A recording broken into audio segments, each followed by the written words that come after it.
Hey guys, welcome back to my channel. ये video मैं आपको शेंगन वीज़ा के बारे में बताऊंगी। मैंने पहले भी अपलोड किया था बट यूट्यूब ने उसको रिमूव कर दिया था, तो अभी मैं ये दोबारा रिकॉर्ड करके आपको बताऊंगी कि शेंगन वीज़ा क्या होता है, कौन सी कंट्री से आपको अप्लाई करना चाहिए एंड क्या उसका बुकिंग प्रोसेस है, सो दैट आपको अगर करना है तो आप भी एफिशिएंटली अप्लाई कर सकते हो और अपने चांसेस इंक्रीज कर सकते हो अप्रूवल के। तो हाँ, यही तब की बात करेंगे हम इस वीडियो में, तो लेट्स स्टार्ट। सबसे पहली बात तो शेंगन वीज़ा क्या होता है। तो शेंगन वीज़ा बेसिकली एक ऐसा वीज़ा है जो आपको 26 शेंगन कंट्रीज़ का एक्सेस देता है। तो 26 कंट्रीज़ है जो शेंगन एरिया में आती हैं। तो अगर आपके पास शेंगन वीज़ा मल्टीपल एंट्री है और 2 या 3 से ज़्यादा जगह के लिए है, तो आप कोई भी इनमें से 26 कंट्रीज विजिट कर सकते हो अपने शेंगन वीज़ा पे। बट अगर आपके पास सिंगल एंट्री और सिंगल कंट्री वीज़ा है तो फिर आप एक ही कर पाओगे। इन सब के बारे में मैं थोड़ी देर में बात करती हूँ। पहले तो जैसे मैंने आपको बता दिया शेंगन वीज़ा क्या होता है, और हाँ 26 कंट्रीज़ हैं इसमें। जो 26 कंट्रीज़ के नाम मैं आपको बता देती हूँ इसमें। इसमें है हमारी ऑस्ट्रिया, बेल्जियम, चेक Republic, Denmark, Estonia, Finland, France, Germany, Greece, Hungary, Iceland, Italy, Latvia, Lithuania, Luxembourg, Malta, Netherlands, Norway, Poland, Portugal, Slovakia, Slovenia, Spain, Sweden, Switzerland, Liechtenstein. One thing to notice, Liechtenstein जो country है उसके लिए आप direct visa apply नहीं कर सकते हो। तो अगर आपके पास शेंगन वीज़ा है तो आप एंटर कर सकते हो, बट जैसे बाकी कंट्रीज़ के थ्रू तो आप शेंगन वीज़ा अप्लाई कर सकते हो, बट लिechtenstein का ऐसा कोई ऑप्शन है नहीं। तो yes, that's about the countries which are in Schengen area. अब मैं आपको बताती हूँ कि कितने टाइप के वीज़ा होते हैं। तो मेनली जैसे मैंने आपको बताया 2 टाइप के वीज़ा होते हैं। एक तो सिंगल कंट्री वीज़ा, जैसे अगर आप इटली जा रहे हो तो आप सिर्फ इटली का वीज़ा लेते हो, तो उस केस में आप बाकी सब कंट्रीज़ में नहीं विजिट कर पाओगे। बट दूसरा होता है मल्टी कंट्री वीज़ा। तो अगर आपने अपने एप्लीकेशन फॉर्म में डाला है कि आपको मल्टीपल कंट्रीज़ विजिट करना है, इन दैट केस आपको वो वाला वीज़ा मिलेगा। और आप बाकी, अगर जैसे आपने स्विट्ज़रलैंड के थ्रू अप्लाई किया है तो फिर आप बाकी के शेंगन कंट्रीज़ में भी विजिट कर पाओगे। तो इट्स वेरी इंपॉर्टेंट कि जब आप अपना एप्लीकेशन फॉर्म भर रहे हो तो, और अगर आपको 2-3 कंट्रीज़ जाना है तो आप उसमें मेंशन करिए 2-3 कंट्रीज़ के नाम। अगर आप सिंगल कंट्री का नाम मेंशन करेंगे तो वो आपको सिर्फ सिंगल कंट्री वीज़ा ही देंगे। तो this is one very important thing to remember. तो उसके बाद हम आप पे आते हैं कि मतलब ये तो सिंगल कंट्री और मल्टीपल कंट्री वीज़ास की बात हुई है। फिर आपका आता है सिंगल एंट्री और मल्टीपल एंट्री वीज़ा। तो सिंगल एंट्री वीज़ा मतलब आप वही कि एक बार एंटर किए, आपने एग्जिट किया तो आप दोबारा एंटर नहीं कर पाओगे इस शेंगन वीज़ा पे। अगर आपके डेज भी बच जाते हैं तो समय फ़र्क नहीं पड़ता, आप दोबारा एंटर नहीं कर सकते हो। मल्टीपल एंट्री वीज़ा से क्या होता है कि अगर आप एक बार एंटर कर लिए, आप वापस आए, आप फिर दोबारा एंटर कर सकते हो अगर आपके पास वैलिडिटी बची, मतलब अगर आपके पास वीज़ा ड्यूरेशन बचा हुआ है। तो this comes very handy basically कि अगर आपको जैसे साइड, क्योंकि शेंगन वीज़ा के साथ आप थोड़ी यूरोपियन कंट्रीज़ भी फ्री में विज़िट कर सकते हो, जैसे क्रोएशिया है, बल्गेरिया है, रोमेनिया है। तो अगर आपको जैसे थोड़ा लंबे ड्यूरेशन का वीज़ा मिला है, जैसे 3-4 महीने का मिल गया आपको वीज़ा, तो आप ये कर सकते हो कि 1 महीना आप शेंगन एरिया में घूमें, फिर 1 महीना आप बल्गेरिया, रोमेनिया में घूमें, फिर वापस आपने शेंगन कंट्रीज़ में एंटर कर लिया। तो इस केस में मल्टीपल एंट्री बहुत यूज़फुल होगा। एंड सबसे इंपॉर्टेंट बात है कि सिंगल एंट्री और मल्टीपल एंट्री का कॉस्ट सेम ही होता है, तो आपको कुछ एक्स्ट्रा पे नहीं करना। तो मैं तो यही आपको रेकमेंड करूँगी कि जब भी आप एप्लीकेशन फॉर्म भरो, हमेशा मल्टीपल एंट्री पे ही चेक मारो, तो आपको मिल जाएगा। इसलिए now depending on the duration of the visa 2 type के होते हैं, शॉर्ट स्टे वीज़ा और long stay visa. Short stay visa से आप 90 to 120 डेज तक रह सकते हो शेंगन एरिया में, एंड लॉन्ग स्टे वीज़ाज में आप इससे ज़्यादा टाइम तक रह सकते हो। तो शॉर्ट स्टेज में जनरली हमारे टूरिस्ट वीज़ाज आते हैं, अनलेस ऑफकोर्स अगर आप 3-4 बार हो चुके हो, मतलब आ चुके हो शेंगन एरिया में, तो वो आपको शायद से मल्टीपल ईयर वीज़ा दे दे या 1 year visa they they. But उसके लिए आपको पहले ही ट्रिप्स होने चाहिए, मतलब 4-5 तो एटलीस्ट आपके शॉर्ट ड्यूरेशन वाले ट्रिप्स होने चाहिए यूरोप शेंगन के एरिया के, ठीक है। और लॉन्ग स्टेज में जनरली वर्क वीज़ा आता है, स्टूडेंट वीज़ा आता है, फैमिली रियूनिफिकेशन आता है। इस वीडियो में मैं सिर्फ टूरिस्ट वीज़ा की बात करूँगी क्योंकि वही मैंने अभी तक ट्राई किया है। जब मैं वर्क वीज़ा का ट्राई करूँगी मैं तब आपको बता दूँगी कि उसका प्रोसेस क्या है।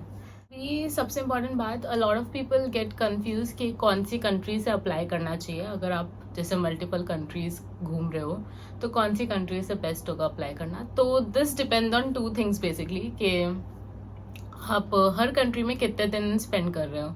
अगर equal amount of day spend कर रहे हो हर कंट्री में, तो आप जो कंट्री सबसे पहले एंटर करोगे आप वहाँ से अप्लाई करोगे, जो आपका फर्स्ट पोर्ट ऑफ एंट्री होगा। ये एक ऐसा फील्ड भी होता है एप्लीकेशन में जहाँ पे आपको एंटर करना होगा फर्स्ट पोर्ट ऑफ एंट्री। तो जो भी आप फर्स्ट पोर्ट ऑफ एंट्री डालोगे तो आपको उधर से ही एंटर करना पड़ेगा। तो ये हमेशा याद रखना और ढंग से फिल करना। अपने फ्लाइट टिकट्स वगैरह देख लेना कहाँ के सस्ते पड़ रहे हैं आपको, एंड देन उधर का फर्स्ट पोर्ट ऑफ एंट्री डाल देना। मल्टीपल एंट्री भी अगर आप कर रहे हो और दोबारा भी आ रहे हो तो भी आपको फिर वही पोर्ट यूज़ करना होगा। तो ये थोड़ा ध्यान से आप देखिएगा। दूसरा होता है कि अगर आपके अनइक्वल नंबर ऑफ डेज हैं हर जगह पे, तो जिस कंट्री में आप सबसे ज़्यादा टाइम रहने वाले हो आप उसकी एम्बेसी के थ्रू अप्लाई करोगे। तो ये है दो तरीके कि आप कौन सी कंट्रीज चूज करके कर सकते हो। बट आई वुड सजेस्ट कि आप थोड़ी इजी कंट्रीज लो, जैसे जिनका थोड़ा रिजेक्शन रेट लो होता है, क्योंकि बहुत पॉपुलर कंट्रीज जैसे होती है हमारी फ्रांस है, स्पेन है, जर्मनी है, इनके पास बहुत सारे एप्लीकेशन आते हैं तो इनका रिजेक्शन रेट भी थोड़ा हाई हो जाता है। तो अगर आपको शॉर्ट चाहिए ही चाहिए वीज़ा और जल्दी प्रोसेसिंग चाहिए वीज़ा की, तो आप थोड़ी अननोन कंट्रीज़ के लिए जाइए जो जिनका रिजेक्शन रेट थोड़ा लो है। जैसे हमारी ये है लिथुएनिया है, लातविया है, लक्समबर्ग है और स्विट्ज़रलैंड वगैरह है। तो इनका, क्योंकि इनके पास थोड़ा एप्लीकेशन नंबर भी मतलब कम होता है और इनका टूरिस्ट वीज़ा रिजेक्शन रेट भी काफ़ी लो है।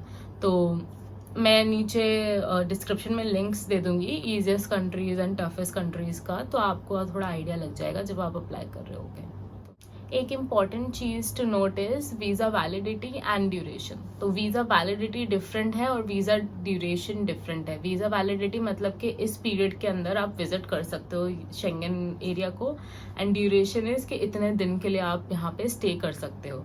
तो जनरली क्या होता है, अगर आप फर्स्ट टाइम अप्लाई कर रहे हो तो डिपेंडिंग ऑन योर प्रोफाइल, अगर मतलब आपके पास जॉब है और सब कुछ डॉक्यूमेंट्स हैं ढंग से और उनको लगता है कि आप वहाँ पे इलीगली स्टे नहीं करोगे, तो वो शायद से आपको 3 या 6 मंथ्स का वीज़ा दे देंगे, जिसमें से आप 90 डेज रह सकते हो, ठीक है।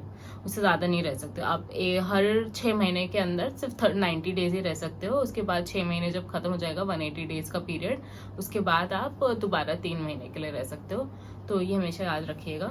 बट अगर आप पहली बार अप्लाई करें तो चांसेस है कि जो आपकी फ्लाइट टिकट्स है उसके डेट के हिसाब से मिलेगा। तो अगर आप जैसे समझ लो, अगर आपने अप्लाई किया है, आपकी फ्लाइट टिकट का डेट है 5 दिसंबर टू 15 दिसंबर, तो आपको उसी के अराउंड का मिलेगा। मे बी आपको ऐसा मिल जाएगा, मे बी इसका वैलिडिटी होगा 1 दिसंबर टू 20 दिसंबर टाइप, बट ड्यूरेशन आपको वही 10-15 दिन का ही मिलेगा, ठीक है, उससे ज़्यादा का नहीं मिलने वाला है।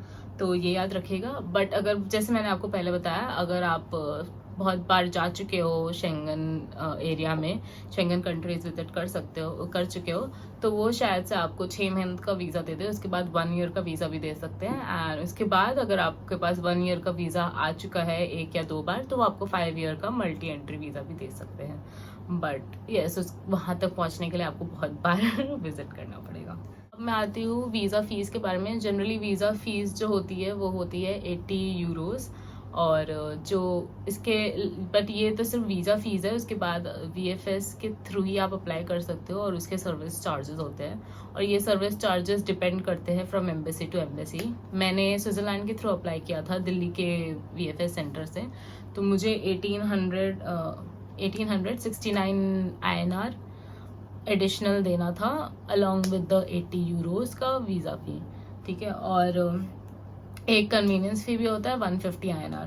उसके अलावा वो इसके ऊपर कोरियर अश्योरेंस फ़ी भी ऐड कर सकते हैं which you can get removed, क्योंकि इसकी आपको ज़रूरत नहीं है। कोरियर वो ऑलरेडी इंक्लूडेड होता है कुरियर फ़ी के अंदर, तो अगर आपको करना है तो कर दीजिए। बट मैंने ज़्यादा जहमत नहीं उठाई थी इसकी, क्योंकि I wanted the whole process to be smooth. तो मैंने बोला ठीक है अभी के लिए, क्योंकि मैं कोविड के टाइम पे जा रही थी तो मुझे रिस्क नहीं लेना था, तो इसलिए मैंने नहीं किया। बट हाँ, और आप कुरियर फ़ी हटा भी सकते हो, अगर आप सेम सिटी में रह रहे हो आप जाके खुद पिकअप कर सकते हो। SMS फीस भी होती है अलग से 250 रुपये, तो वो भी आप हटा दो। तो हाँ, बट टोटल आपका कुछ 8500 के अराउंड आ जाता है शेंगन वीज़ा का फ़ी बेसिकली। प्रोसेसिंग टाइम होता है 15 वर्किंग डेज। ये मतलब मिनिमम 15 वर्किंग डेज तो लगेगा ही लगेगा, वैसे मतलब मिनिमम नहीं, मैक्सिमम 15 वर्किंग डेज कहते हैं आजकल, लेकिन बहुत ज़्यादा टाइम लग रहा है because of high application number. तो आई वुड ऑलवेज सजेस्ट कि अगर आप अप्लाई कर रहे हो अपने शेंगन वीज़ा के लिए तो आप 2 महीने पहले अपनी ट्रिप डेट से करें, क्योंकि थोड़ा टाइम मिल जाएगा आपको और एम्बेसी वालों को भी। अगर इन केस कोई डिले भी होता है, अगर 15 वर्किंग डेज से ज़्यादा भी लेते हैं तो एटलीस्ट आपकी ट्रिप सफ़र नहीं करेगी उसके वजह से। मैंने तो पर्सनली एक महीने पहले अप्लाई किया था, बट जब मैंने अप्लाई किया था तो मुझे अपॉइंटमेंट भी बहुत जल्दी मिल गया था। मुझे इसी हफ्ते का अपॉइंटमेंट मिल गया था, उसी हफ्ते का जिस हफ्ते का मैं देख रही थी। बट हाँ, अभी अपॉइंटमेंट भी आपको थोड़ा लेट मिलने वाला है, तो इसलिए प्लान अकॉर्डिंगली करें। और हाँ, 15 वर्किंग डेज लगता है, कम में भी हो सकता है। मैंने जो अप्लाई किया था, मैंने फरवरी में किया था इस साल के, तो मुझे 3 वर्किंग डेज में मिल गया था। बट लाइक आई सेड, फरवरी में कोई अप्लाई नहीं कर रहा था, बहुत सारे स्लॉट्स खाली थे अपॉइंटमेंट के, तो मेरा बहुत ही जल्दी हो गया था। बट इन केस आप अभी अप्लाई कर रहे हो या किसी टाइम पे कर रहे हो, अगर आपको दिसंबर या जनवरी में जाना है, दिसंबर में जाना है तो बहुत ही रिस्की है अभी तो अप्लाई करना, आई वुड से, क्योंकि अभी तो बहुत हाई सीज़न होता है वहाँ का। तो वही है कि 3 महीने पहले आप प्लान करके अप्लाई कीजिए, तो आपका शॉर्ट आ जाएगा वीज़ा ऑन टाइम। कैसे आपको वीज़ा एप्लीकेशन सबमिट करना है, वो ऐसा है कि VFS के थ्रू आपको करना होगा एंड आपको अपॉइंटमेंट बुक करना पड़ेगा इसके लिए। तो ये जो बुकिंग प्रोसेस है वो डिपेंड करता है country to country. Most countries में यही फॉलो होगा जो मैं आपको बताऊंगी, बट कुछ कंट्रीज है जैसे फ्रांस, जहाँ पे आपको already online application form fill करना होगा, थोड़ा पेमेंट करना होगा और उसके बाद वो सबमिट करके प्रिंट आउट निकाल के फिर उधर लेके जाना होगा। तो वो थोड़ा डिफरेंट हो जाता है, बट जनरली जो अभी जो स्विट्ज़रलैंड जैसी कंट्रीज़ हैं, मोस्ट कंट्रीज स्विट्ज़रलैंड का ही फॉलो करती हैं, विच इज़ कि आप अपॉइंटमेंट लीजिए और सारे डॉक्यूमेंट्स प्रिंट आउट करके उनको फिल करके उसके बाद सबमिट कीजिए। तो ये है बेसिकली प्रोसेस। थोड़ा मैं आपको बता देती हूँ कि आप कैसे बुक कर सकते हो अपॉइंटमेंट। तो या अपॉइंटमेंट बुक करने के लिए आपको पहले तो VFS वेबसाइट जाना होगा, जिसका यहाँ पे मैं लिख रही हूँ, लिंक क्या है डिस्क्रिप्शन में भी है, तो आप वो यूज़ कर सकते हो। तो ये मैं अभी आपको स्विट्ज़रलैंड का प्रोसेस बताने वाली हूँ। मेन और लेस मतलब मोर और लेस सेम ही रहेगा बाकी कंट्रीज का भी, बट हाँ, this is like the booking. तो आप VFS की वेबसाइट पे जाइए और उसके बाद वहाँ पे आपको बुक एन अपॉइंटमेंट का ऑप्शन दिखेगा, उसके नीचे बुक नाउ का बटन होगा, उस पर क्लिक कीजिए। जब आप उस पर क्लिक कर लेंगे का book an appointment page open हो जाएगा, जहाँ पे आपको बुक नाउ बटन पे दोबारा क्लिक करना पड़ेगा, ठीक है। उसके बाद आप अगर आपके पास ऑलरेडी अकाउंट है तो आप साइन इन कीजिए, अगर आपके पास अकाउंट नहीं है तो आपको साइन अप करना पड़ेगा, अपना ईमेल वेरीफाई करना पड़ेगा, फिर साइन इन करना पड़ेगा। तो साइन इन करने के बाद आप स्टार्ट न्यू बुकिंग पे क्लिक कीजिए और उसमें वो आपको डिटेल्स पूछेंगे वीज़ा सेंटर रिलेटेड, कि वीज़ा एप्लीकेशन सेंटर कौन सा है जो आप चूज़ करोगे, दिल्ली, कोलकाता, मुंबई या वटेवर जो आपका है। एंड उसके बाद नीचे होता है एक सब कैटेगरी और जिसमें आप अदर्स पे क्लिक कर लोगे, ठीक है। तो ये करने के बाद आप नेक्स्ट पे जाना। उसके बाद नेक्स्ट पेज पे आपको अपनी सारी डिटेल्स फिल करनी होंगी, first name, last name, birth date, gender, passport number, passport expiry date, nationality, contact details और एड्रेस। तो ये सब फिल करने के बाद आप नेक्स्ट पेज पे जाइएगा, वहाँ पे आपको रिव्यू करनी होंगी सारी डिटेल्स कि आपका एप्लीकेशन सेंटर सही है और पर्सनल इन्फॉर्मेशन सही है। उसके बाद आप अपना डिज़ायर्ड अपॉइंटमेंट डेट और टाइम चूज़ करोगे। आई वुड रेकमेंड कि आप अर्ली मॉर्निंग चूज़ करो, क्योंकि तब लोग कम होते हैं और प्रोसेस बहुत जल्दी हो जाता है। अगर आप 10 या 11 बजे का करोगे तो आपको थोड़ा वेट करना पड़ जाता है अपना टोकन नंबर मतलब अनाउंस होने के लिए। तो अगर आप 9 बजे का करोगे तो आपको बहुत जल्दी ख़त्म हो जाएगा, 1 घंटे के अंदर ख़त्म भी हो जाएगा पूरा प्रोसेस। तो वो करना। उसके बाद जब आप ये सब चूज़ कर लोगे तो आपको फाइनल पेज पे रिव्यू करना होगा कि आपका अपॉइंटमेंट डेट और टाइम सही है, पर्सनल डिटेल्स सही हैं और एप्लीकेशन सेंटर सही है। जब ये सब रिव्यू हो जाएगा तो आप सबमिट वमिट कर लीजिए और आपको एक अपॉइंटमेंट लेटर ईमेल पे आ जाएगा। तो उसका भी प्रिंट आउट आपको निकाल के लेके जाना होगा अपने अपॉइंटमेंट डेट पे। तो हाँ, तो ऐसे ही आपको अपॉइंटमेंट बुक करना है। बाकी जो डॉक्यूमेंट्स और ये सब कौन से चाहिए वो मैंने दूसरी वीडियो में शेयर कर रखा है, तो उसका लिंक ऊपर आप देख सकते हो। तो वो उस पर जाके आप देख सकते हैं कि कौन से डॉक्यूमेंट्स आपको चाहिए होंगे। तो हाँ guys, that's it for this is what Schengen visa is, और कहाँ से आपको अप्लाई करना चाहिए and how to book the appointment process. अगर आपको ये वीडियो अच्छा लगा हो तो प्लीज़ लाइक, शेयर और सब्सक्राइब करना मत भूलिएगा, और कमेंट करके बताइए अगर आपको और भी कोई डिटेल्स जाननी है शेंगन वीज़ा के बारे में। तो ओके, बाय।